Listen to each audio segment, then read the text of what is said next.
Hello everyone, আসসালামু আলাইকুম। তো ছেলেকে না হাঁটতে বের হয়েছি।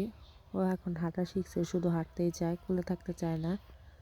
তো এই জন্য রাস্তায় যাইনি আজকে। আজকে আমাদের মধ্যে ক্ষেতের মধ্যে আসছি। এইদিকে ধান কাটা শেষ, আর আমার ছেলে একা একাই ছোট বাতর দিয়ে হাঁটতেছে, মানে একটু ড্রেন বলে, পানি যাওয়ার ড্রেন।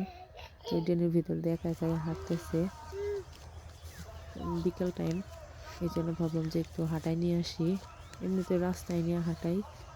ও শুধু এখন বাইরে ঘুরতে চায়, ভিতরে রুমের ভিতরে আর থাকতে চায় না। এখন অনেক দুষ্ট হয়ে গেছে।